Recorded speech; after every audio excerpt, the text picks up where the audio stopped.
Hi, everyone. My name is PaulineJo Adia. I am a licensed therapist and a licensed master social worker here at LRT Wellness Group. I have been with the agency for about 3 years now, and I primarily work with teens as young as 15, 16, and then adults as mature as, let's say, around 70. I really enjoy working with more of the adult population. And overall, I've had about 10 years in the industry of social work / mental health, working in other settings other than outpatient mental health, such as hospitals, schools, and nonprofits.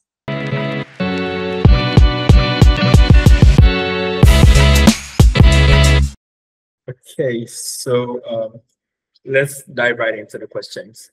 So these are general questions about therapy. So usually I go through Quora and sometimes Reddit and Twitter, and I look for questions, organic questions people normally ask on these platforms. Sometimes there's tons of answers, sometimes there's no answers. And I feel like these are organic questions that people normally think about, but then don't have the opportunity to talk to a therapist or somebody who's actually in mental health about. But I think there's a chance for us to answer these questions and let them get an insight of how therapy normally is. So that's what we're doing today, just general therapy. Okay, so our first question is, do therapists really care about their clients? Or is this just their job, or do they actually care about the clients they're working with? Absolutely. They definitely care. I know I care. Um, I think that what drives any therapist, regardless of their school background, is the fact that they're so passionate and driven about people and helping and wanting to um, help clients get a better opportunity. So yes, absolutely, we care. Otherwise, we would not be in this work. Are there things you shouldn't tell your therapist? Are there things you should keep from your therapist? I find that to be a really interesting question. I actually try not to kind of engage in these like arguments on the internet. I find I could probably channel my energy somewhere else. So I have seen this like online debate of like, what should you or should you not tell your therapist? Of course, as a therapist, I am going to encourage my clients to say anything and everything, right? But then I do get that people get very hesitant to share any stories around suicide, suicidal ideation, self-harm, any feelings of homicide. So there's definitely nothing that someone is not allowed to say, um, but that I do understand the hesitancy of what, like, on the client side, would or would not want to say. It's normal to be hesitant to share personal stuff with somebody you just met, even though you are very much aware of the client therapist confidential agreement. But then it's hard to still trust somebody you've just met. So I understand that too.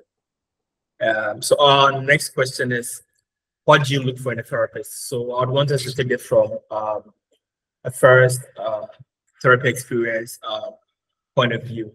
Let's say I'm getting my first therapy session. What should I look for in a therapist? I could either take that question in a complex way or I could keep it simple, but I'll just keep it simple for now.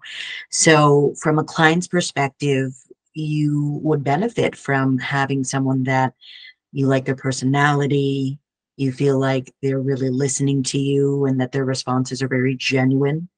And you would also want them, or you would also want to inquire, does your therapist have experience in the specific issue or specific issues that you are discussing, right? The human experience is so vast. So it's hard to say that a therapist is going to know every little nook and cranny about every single person, but kind of generally speaking, let's say if your issues are culturally related, you want to know, does that person have experience with your cultural population, or Do they have experience immersing themselves with the group or what have you? And so everyone's different, but I would say those are kind of the three main things that I would find beneficial. I like that you hint on the cultural aspect. You can be the best therapist, but then if you don't know how to immerse yourself in a different culture, you may be the best in a certain setting, but then you may not necessarily be the best in different settings. And I think that's a very important thing to look at, the cultural context and making sure they're the right fit for you. I think that's very important. Mhm. And then our next question is, do therapists also see other therapists? Do you see colleague therapists? Let's say when you're burnt out and you're going through your own stuff, do you see other therapists, or do you have the tools to do it all on your own, or do you see other therapists?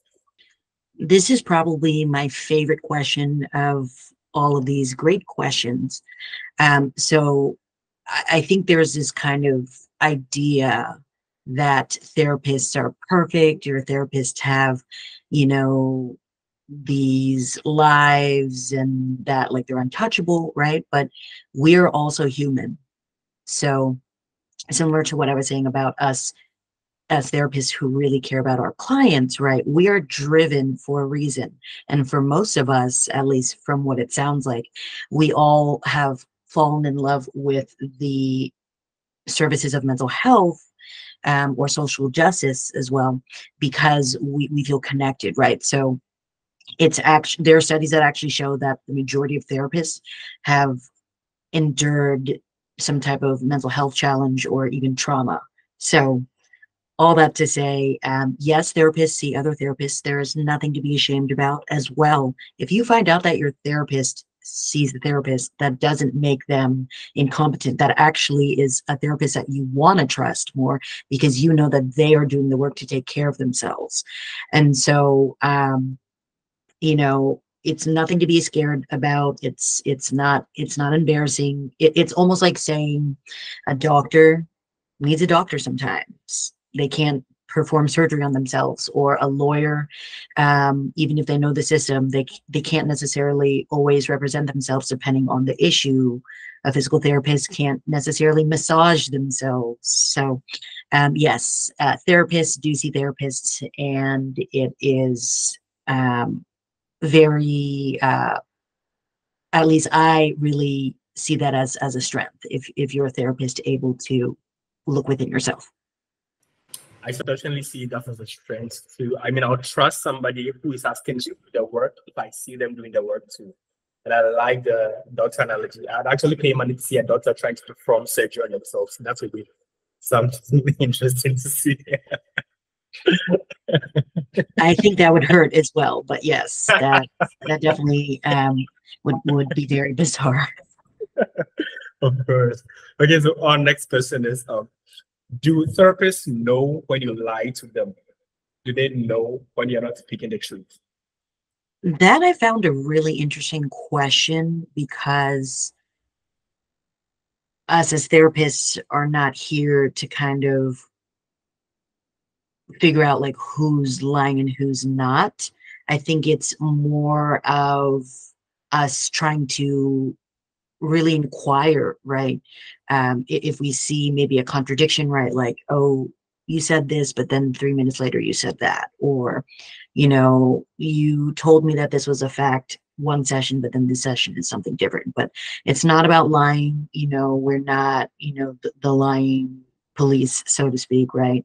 And we just want our clients, and we challenge our clients so that they can understand their own truth, right? Because sometimes even we don't necessarily notice when we're contradicting ourselves, or sometimes even contradictions in itself can be part of the human suffering, right? Of like, let's say, for example, a clinical term, cognitive dissonance, right? It's like you say you want one thing, but then you're doing something different. So a very popular example is, hey, therapist, I really need help. I feel depressed, but I want to lose weight. And then when we're talking about your goals, you're saying you're doing something completely opposite of what would be an alignment of what to do to lose weight, right? So I'm not saying, oh, you're lying, and that's not my concern. My concern is just understanding like where is like the discrepancy, or where is like the gap in understanding yourself and ultimately getting to your truth. So the goal is not to police your clients, but then to help them basically get on the right path, make sure everything is aligning, and they're actually doing the work, if I'm hearing you right. Yes. Okay, so our next question is, do therapists miss clients after therapy has ended? Do you miss your clients after, let's say, 3-month session, 6-month session? Do you miss them after it ends? I would say that, again, we're human, right? I definitely miss clients in a sense of like, oh, we worked together so long and that was a professional relationship, in the same way that you're like, oh yeah, I miss my old boss, or oh, I miss my old coworker. But I do suggest, if a therapist starts to miss a client a little bit more than kind of your average amount, that is definitely more so concerning, right? Because we still want to have professional boundaries. But yes, we are human, right? As much as we are a part of the client's life, they are also a part of our life, right? And so, yeah, we we miss like, oh, like they were a really great client, or oh, they were a really chill client, so to speak, in layman's terms, or oh, they always told me a funny joke at the beginning of the session, so therefore, I miss out about a component about a client. But of course, again, we want to assure that we hold boundaries within ourselves, so that we're not kind of getting lost in the sauce, so to speak, of um, the difference between like our personal versus our professional relationships. I mean, we are humans, and it's normal to miss someone even after a work relationship. And that's totally normal. And you're right, when it starts to get more than normal, that's when it starts getting concerning. So our next question is, what is the hardest thing about being a therapist? I like this challenging question. I think it really just depends on the person. Of course, again, I'm biased to my own opinion. But for me, I think the hardest part about being a therapist is when you're going through something personally, and then a client reminds you of what you're going through or what you're healing from. Again, with this idea that we are human, despite, popular belief. Yeah, it can be really hard, because we really have to be, and we want to be, as genuine as we can with the clients. And so it's hard not to kind of over identify, right? Because we also have our own issues and our own triggers and our own history of whatever challenges. And so in that instance where it can be really hard, it's important to figure out, like, for the therapist, do they need a therapist?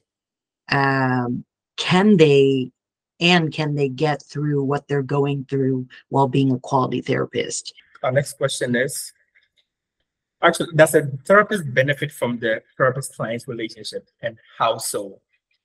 Great question. I would actually say that, and I truly mean this, not just because we're recording this, but one of my favorite parts of being a therapist, especially at Larty, is the diverse clientele, right? Like, I love that I'm learning something new practically every day. Am I challenged every day? Also true. But yeah, it's a major benefit. I'm currently doing a lot of continuing education units, or CEUs as we call them. And I can't remember if it was my acceptance or commitment therapy or my multicultural diversity training, but regardless, one of those trainings was saying that the benefit of the therapist-client relationship is that clients are constantly challenging us to be better, right? So you also have to have the will to be better. If you are someone who just does not want to be challenged personally, you don't want to challenge the social injustice system, you don't want to kind of challenge your emotional intelligence, right? The client therapist, or in specific to social work, it's called micro, meaning like the one-on-one work you do with your clients. If you don't want to do any of those things, then not only is the therapist-client relationship not for you, but neither is working in mental health. Or again, I say interchangeably mental health and social work because my background is social work. I mean, it's easy to think therapists don't benefit when we think therapists are perfect and they have everything figured out. But then the reality is, yes, you guys also benefit from that relationship and learn new things every day. Mhm. So the next question is, can therapists be friends with their clients? Yeah, I found this question really interesting. It truthfully, Frankie, made me feel a little sad because I was like, I wish I could say yes, right? But unfortunately, no. Again, going back to that question of, or that topic we were talking about of professional boundaries. We can be friendly, and we want to build rapport with our clients, but to be friends, we're literally not allowed to, right? And again, we're human. It's tough because we can relate to our clients, or at least we try to. And so unfortunately we can't, though that doesn't mean that people, kind of like the general public, can't be friends with people who are therapists, but they can't be friends with their actual therapist.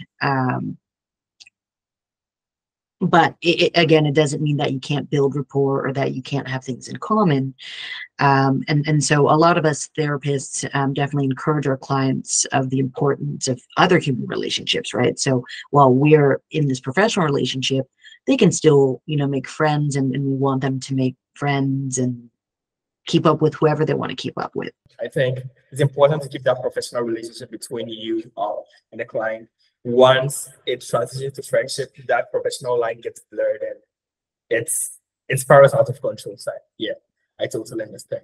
So our last question is, will a therapist ever just give up on their clients? Like, I'm done with this client. I'm not taking them anymore. I'm leaving them. Will they just give up on a client? So no, we don't literally give up on the client. But there are instances where we might more so kind of abruptly stop on our end, right? So the clients, unless they're mandated, which to my understanding at Larty Wellness, the majority of our clients are voluntary. So they can say, hey, I want to end sessions, or hey, this is not working out, I want a new therapist, or hey, I just need a break, right? At any time. For us, we might terminate, or we might transfer a client, or in very extreme cases, not see the client kind of ever again.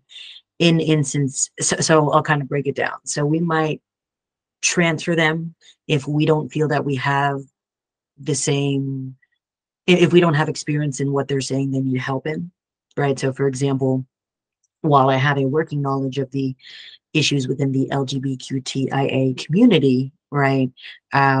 If someone came to me and said, I'm having issues with my sexual identity, and this is the only issue I want to work on, I might be like, it's been great to do this consult or do this intake, but I'd want to transfer that client to someone who's better, who's much better fit, right? So that you get the specific skills.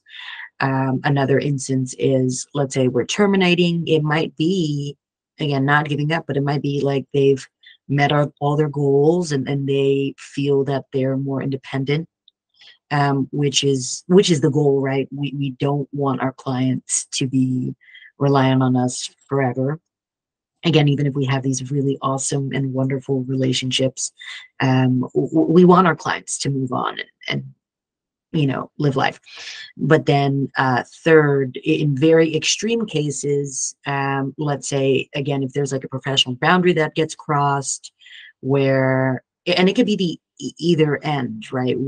But of course, the therapist has to think ethically. But let's say, for example, if the client threatens to kill their therapist, or if the therapist somehow develops romantic feelings for the client, right? Or if somehow the client finds out where the therapist lives. And so no giving up, just kind of figuring out how to maneuver the professional relationship based on what is happening. But we believe that clients all have strengths and have certain capabilities, and that we don't just kind of give up just willy-nilly or easily.